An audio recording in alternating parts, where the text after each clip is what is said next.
BSc Part 2, Paper 2. This is Dr. Neetu Mathur, and today's topic is Physiology of Reproduction, यानी कि जनन की क्या कार्यकी है, किस प्रकार से इम्प्लांटेशन होता है, किस प्रकार से पार्चुरेशन होता है और किस प्रकार से लैक्टेशन होता है. सेम स्पीशीज के मेल और फीमेल्स हैं, they are required for sexual reproduction. Meiosis जो होता है और अर्धसूत्री विभाजन के द्वारा जीन्स का शफलिंग होती है, नए कॉम्बिनेशंस बनते हैं और मेल रिप्रोडक्टिव ऑर्गन जो होता है वो प्रोड्यूस करता है स्पर्मेटोजोआ, स्पर्मेटोसिनेसिस की प्रक्रिया के द्वारा. उसी प्रकार से फीमेल रिप्रोडक्टिव सिस्टम से एग प्रोड्यूस होता है और फर्टिलाइजेशन होता है स्पर्म्स के द्वारा, उन अंडों का जस्टेशन होता है, डेवलपमेंट होता है ऑफस्प्रिंग्स का, और पार्चुरेशन यानी कि नए जंतु का जन्म पार्चुरेशन की प्रक्रिया के द्वारा होता है. मेल रिप्रोडक्टिव सिस्टम टेक्सटीज जो है वो सेक्स ऑर्गन्स हैं, स्पर्मेटोजेनेसिस की प्रक्रिया करते हैं जिसमें कि टेस्टोस्टेरोन हार्मोन काम में आता है एंड डिसेंट होता है. जो मेल का ऑर्गन है ट्यूनिकल वजिना में से आस्तरित से कवर्ड रहता है. उनके अंदर सेमिनिफेरस ट्यूब्यूल्स होती हैं, रेता नलिकाएं होती हैं. रेता नलिकाएं जो हैं वो उनके अंदर जनन स्तर होता है जो स्पर्मेटोजेनेसिस की प्रक्रिया को करता है. यहाँ से सेमिनिफेरस ट्यूब्यूल्स जो होती हैं वो रीटेटेस्टिस से जुड़ी होती हैं. दिस इज टेस्टिस ट्यूनिका एल्बुजिना का है. इसके अंदर खूब सारी सेमिनिफेरस ट्यूब्यूल्स हम देख रहे हैं. इन सेमिनिफेरस ट्यूब्यूल्स में शुक्राणु भवन की प्रक्रिया होती है. उसके बाद में ये कॉमन रीटेटेस्टिस में आती हैं. रीटेटेस्टिस में एपिडिडाइमिस में आती हैं, एफरिन डक्ट्यूल के द्वारा एपिडिडाइमिस में आती हैं. एपिडिडाइमिस की ये टेल है, टेल ऑफ एपिडिडाइमिस में स्पर्म्स आते हैं. इसके बाद में ये समाइनल वेसिकल में इकट्ठे होते हैं. समाइनल वेसिकल से फिर बॉडी के बाहर निकाले जाते हैं. स्क्रॉटम में लोकेटेड होती है टेस्टिस, एपिडिडाइमिस से फिर वास्ट डिफरेंस, समाइनल वेसिकल.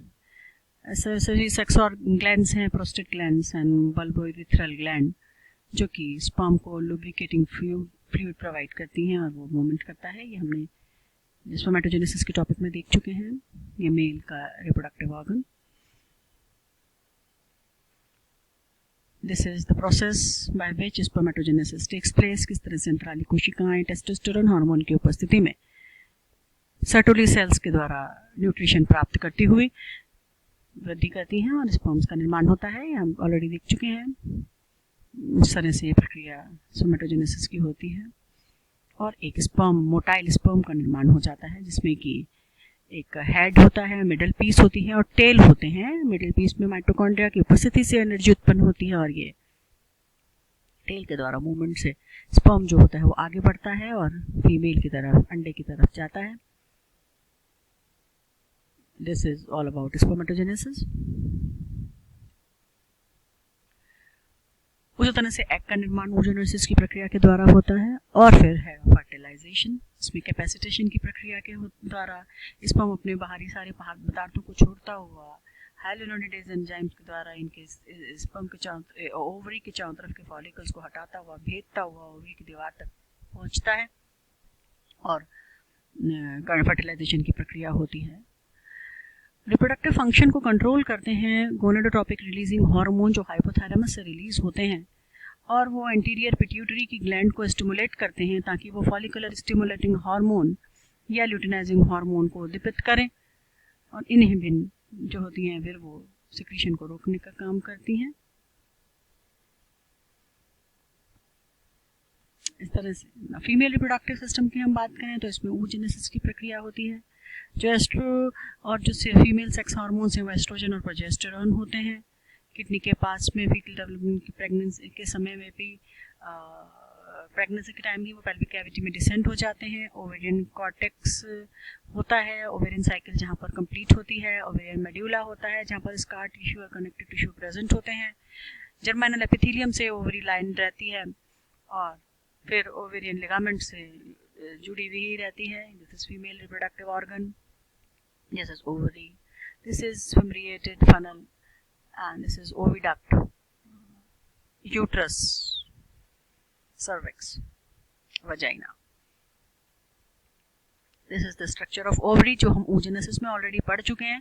इस तरह से जो है ओवरी के अंदर जो जर्म है प्रीमैरिडल जर्म सेल्स होती हैं, उसी प्राइमरी फॉलिकल्स बनते हैं कॉर्टिकल रीजन में, कॉर्टेक्स में, ये उस साइड बनता है प्राइमरी उस साइड। सेकेंडरी फॉलिकल बना रहता है, सेकेंडरी फॉलिकल जो है वो मैच्योर होता है, इस तरह ग्राफियन फॉलिकल बनता है, ओव्यूलेशन होता है।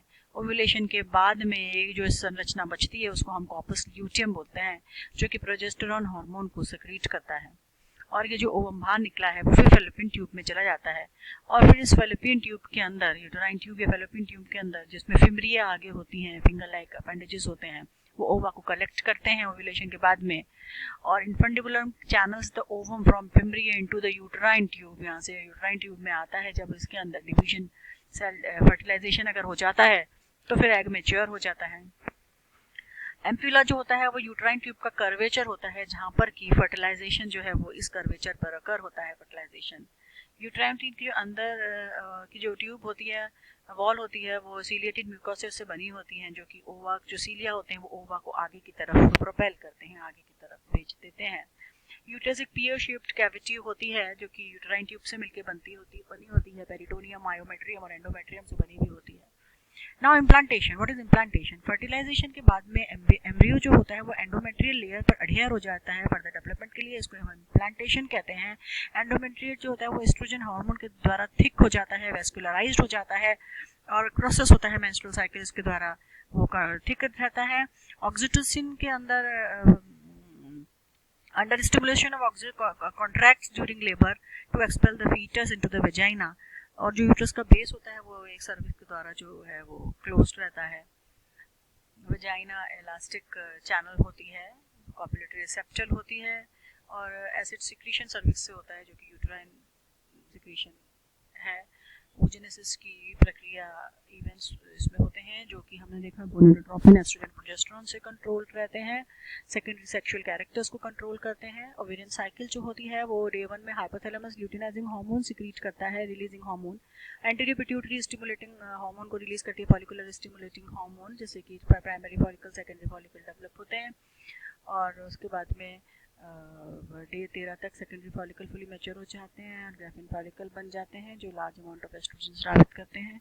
डे 14 पर लार्ज अमाउंट ऑफ एलएच जो होता है उसे एंटीरियर पिट्यूटरी से सिक्रीट करता है, ओव्यूलेशन को इंड्यूस करता है, और ग्राफिन फॉलिकल को रप्चर करके सेकेंडरी ओसाइट को यूट्राइन ट्यूब में लाता है। रेगुलेशन होता है ओवेरियन फंक्शन का, जो कि हमने देखा एलएच और एफएसएच से होता है। तो जब इस तरह से अभी हम देख चुके हैं कि जो पूरी साइकिल है that is completed in 28 days, और उसके बाद में एग मैच्योर जो होता है वो फर्टिलाइजेशन की प्रक्रिया करता है, और इस फर्टिलाइजेशन के बाद में जो मेडुला होता है वो इम्प्लांट होता है। 7 दिन फर्टिलाइजेशन के 7 दिन के बाद में वो एम्ब्रियो कहलाता है, और 2 मंथ तक वो एम्ब्रियो कहलाता है, और उसके बाद में फीटस डेवलप हो जाता है। इम्प्लांटेशन के बाद में जो कोरियन होती है, normal secrete hormone human chorionic gonadotropin stimulate करती है कॉर्पस ल्यूटियम को ओवरी में, जो एस्ट्रोजन प्रोजेस्टेरोन को सिक्रीट करते हैं जब तक कि प्लेजेंटा फुली डेवलप नहीं हो जाता है, और प्रोजेस्टेरोन भी सिक्रीट करते हैं। एमनियन जो है वो मिडिल मेम्ब्रेन है जो एमनियोटिक फ्लूइड को भी सिक्रीट करती है। प्लेजेंटा जो है आउटर मोस्ट मेम्ब्रेन होता है जो एम्ब्रियो को प्रोटेक्ट करता है, एक्सचेंज कराता है न्यूट्रिएंट्स का और वेस्ट का between foetal and maternal blood, और एस्ट्रोजन और प्रोजेस्टेरोन को सिक्रीट करता है। पहले 3 मंथ ऑफ प्रेगनेंसी में फर्स्ट ट्रिमेस्टर में एससीजी का जो लेवल होता है वो हाईएस्ट होता है, और लास्ट के 2 फिर डिक्लाइन होने लग जाता है, कॉर्पस ल्यूटियम सस्टेन रह जाता है, और डिटेन ना हो उसके लिए ज़रूरी होता है।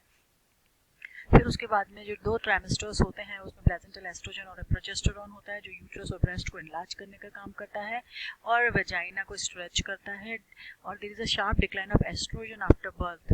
फिर उसके बाद में न्यू मेंस्ट्रुअल साइकिल बिगिन होती है, लेकिन प्रोजेस्टेरोन के सर्टेन रिडक्शन से वो सप्रेशन ऑफ ऑक्सीजन रिमूव करता है सप्रेशन को, और इसको बढ़ाता है, और फिर 40 वीक्स के बाद में ऑक्सीटोसिन की प्रक्रिया प्रारंभ होती है। 6 वीक के फीटल डेवलपमेंट के बाद में फीटम जो है वर्टेक्स पोजीशन गेन कर लेता है, और प्रेगनेंसी के एंड में डाउनवर्ड्स प्रेशर करता है, रिलैक्सिंग ओवरी से स्टिमुलेट करती हैं, सर्विक्स और प्यूबिक सिम्प्लिसिस को रिलैक्स करती हैं। ऑक्सीटोसिन जो है वो मायोमेट्रियम लेयर जो होते हैं वो कॉन्ट्रैक्ट करता है इनवॉल्यूंटरी को, और फीटस को आउटवर्ड पुश करता है। The downward movement of push जो है वो प्रेशर एक्सर्ट करते हैं सर्विक्स में, इसको हम पॉजिटिव फीडबैक बोलते हैं, और जो फीटस बाहर निकल जाता है वेजाइना से इसको हम प्रक्रिया को पार्चुरेशन बोलते हैं। तो प्लेजेंटा है, और इस तरह से ये पार्चुरेशन की प्रक्रिया जो है वो पूरी होती है। हार्मोनल चेंजेस ड्यूरिंग प्रेगनेंसी, तो इम्प्लांटेशन के बाद में जो ट्रोफोब्लास्ट सेल्स होती हैं वो सिक्रेट करती हैं ह्यूमन कोरियोनिक गोनाडोट्रोपिन, और ये जो ह्यूमन कोरियोनिक गोनाडोट्रोपिन एक कॉर्पस ल्यूटियम को बनाए रखता है जो एस्ट्रोजन प्रोजेस्टेरोन को सिक्रीट करते रहते हैं। जैसे जैसे प्लेजेंटा डेवलप होता है वो लार्ज क्वांटिटी में एस्ट्रोजन और प्रोजेस्टेरोन और प्लेजेंटल एस्ट्रोजन प्रोजेस्टेरोन सिक्रीट करता है जो कि यूट्राइन लाइनिंग को कंप्लीट डेवलप करते हैं, यूट्राइन लाइनिंग को बनाए रखते हैं, एफएचएस और एलएच की सिक्रीशन को रोकते हैं एंटीरियर पिट्यूटरी से ताकि और उनका निर्माण ना हो, और फिर मेमोरी ग्लैंड का डेवलपमेंट भी करते हैं, यूट्राइन कॉन्ट्रैक्शन को रोकते हैं और रिप्रोडक्टिव ऑर्गन्स को बढ़ा करते हैं। कॉर्पस ल्यूटियम से रिलैक्सन हार्मोन निकलता है, वो यूट्राइन कॉन्ट्रैक्शन को रोकता है और पेल्विक लिगामेंट्स को रिलैक्स करता है। प्लेजेंटा सिक्रीट करता है प्लेजेंटल लैक्टोजेंस जो कि ब्रेस्ट के डेवलपमेंट के लिए इंपॉर्टेंट होते हैं। एड्रिनल कॉर्टेक्स के एल्डोस्टेरोन जो होता है वो रीअब्सॉर्प्शन ऑफ सोडियम को बढ़ाता रहता है। पैराथायरॉयड हार्मोन जो पैराथायरॉयड ग्लैंड से होते हैं वो high concentration of maternal blood calcium को बनाए रखते हैं क्योंकि फीटल की डिमांड ज़्यादा होती है। और जो बर्थ का अप्रोच होता है तो प्रोजेस्टेरोन डिक्लाइन हो जाता है, यूट्राइन कॉन्ट्रैक्शन को इनिबिट करने से बचाता है और कॉन्ट्रैक्शन को चालू करता है, और प्रोस्टाग्लैंडिन्स सिक्रीट करते हैं। यूट्राइन टिश्यू जो होती हैं वो ऑक्सीटोसिन को रिलीज करती है पोस्टीरियर पिट्यूटरी, और यूट्राइन कॉन्ट्रैक्शन को ऑक्सीटोसिन बढ़ाता है। सर्विक्स जो होता है वो स्ट्रेच होता है और फिर यूट्राइन कॉन्ट्रैक्शन से फिर पार्चुरेशन की प्रक्रिया होती है। उसके बाद में hormonal control of mammary gland अगर हम देखें तो बिगनिंग ऑफ प्यूबर्टी के अंदर ओवेरियन हार्मोन्स निकलते हैं मेंस्ट्रुअल साइकिल्स में जो कि एल्वियोलर ग्लैंड जो होती हैं उनको स्टिमुलेट करते हैं और मैमरी ग्लैंड्स की डक्ट को बढ़ाते हैं। और ड्यूरिंग प्रेगनेंसी एस्ट्रोजन जो होता है वो डक्टाइल सिस्टम को ग्रो करता है, ब्रांच करता है, प्रोजेस्टेरोन स्टिमुलेट करता है एल्वियोलर ग्लैंड्स को, प्लेजेंटल लैक्टोजन प्रमोट करते हैं डेवलपमेंट ऑफ ब्रेस्ट को। प्रोलैक्टिन जो एंटीरियर पिट्यूटरी का हार्मोन होता है वो थ्रू आउट प्रेगनेंसी सिक्रीट होता है, लेकिन प्लेजेंटल प्रोजेस्टेरोन जो होता है वो मिल्क प्रोडक्शन को रोके रखता है बर्थ के बाद तक में। लेकिन लैक्टेटिंग मैमरी ग्लैंड इस तरह से होती हैं, देखिए मायोएपिथेलियल सेल्स, मिल्क सिक्रीटिंग सेल्स होती हैं ये, दिस इज मिल्क डक्ट। इस तरह से खूब सारी एल्वियोलर डक्ट्स होती हैं वो ब्रेस्ट को डेवलपमेंट करने में हेल्प करती हैं। और फिर फॉलोइंग चाइल्ड बर्थ जब भी प्लेजेंटल हार्मोन जो होते हैं कंसंट्रेशन डिक्लाइन हो जाते हैं तो प्रोलैक्टिन जो होता है वो ब्रेस्ट के मिल्क प्रोडक्शन को अब रोक नहीं पाता है, और मैकेनिकल स्टिमुलेटिंग सक्लिंग की जो प्रक्रिया होती है वो ऑक्सीटोसिन को एंटीरियर पिट्यूटरी से रिलीज करती है, और फिर ये ऑक्सीटोसिन जो है वो मिल्क के प्रोलैक्टिन और ऑक्सीटोसिन जो है वो मिल्क के सिक्रीशन को प्रमोट करते हैं। तो जैसे जैसे मिल्क रिलीज होता है मोर प्रोलैक्टिन रिलीज होता है, और अगर मिल्क रिमूव नहीं होता है तो फिर मिल्क प्रोडक्शन बंद हो जाता है, इसलिए मिल्क रिलीज होना जरूरी होता है। और सक्लिंग की प्रक्रिया उसको स्टिमुलेट करती है ताकि जो मिल्क है वो उसका इजेक्शन जो है वो होता रहे। इस तरह से आपने देखा कि ये जो एक प्रक्रिया है पूरा की फिजियोलॉजी है रिप्रोडक्शन की, उसमें किस प्रकार से स्पर्मेटोजेनेसिस की प्रक्रिया होती है, स्पर्म का निर्माण, ओजेनेसिस की प्रक्रिया के द्वारा ओवम का निर्माण, फिर उसके बाद में फर्टिलाइजेशन के समान समस्त चरण पूरे होते हैं, और फर्टिलाइज्ड एग जो होता है फिर वो आगे यूटरस फैलोपियन ट्यूब के आगे बढ़कर यूटरस तक आता है, और किस प्रकार से वो इम्प्लांट होता है जिनमें हार्मोन उसका काम करते हैं, अपना सहायता करते हैं। इम्प्लांटेशन के कंप्लीट होने के बाद में प्रेगनेंसी के ट्राइमेस्टर सारे निकलने के बाद में इस प्रकार से हार्मोन्स की प्रक्रिया के द्वारा, सर्विक्स के रिलैक्सेशन के द्वारा, यूट्रस के कॉन्ट्रैक्शन के द्वारा पार्चुरेशन होता है या बच्चे के पैदा होने की प्रक्रिया होती है। पार्चुरेशन के बाद में किस प्रकार से मिल्क जो है उसका फॉर्मेशन होता है प्रोलैक्टिन और ऑक्सीटोसिन हार्मोन की सहायता से, और फिर मैमरी ग्लैंड का विकास होता है। मैमरी ग्लैंड के विकास होने से, एल्वियोलर डक्ट के विकास होने से और मिल्क के प्रोडक्शन होने के बाद में मिल्क का इजेक्शन होता है। अगर मिल्क रिमूव नहीं होता है तो उसका प्रोडक्शन भी सीज हो जाता है। तो ये सब जो प्रक्रिया है वो हमने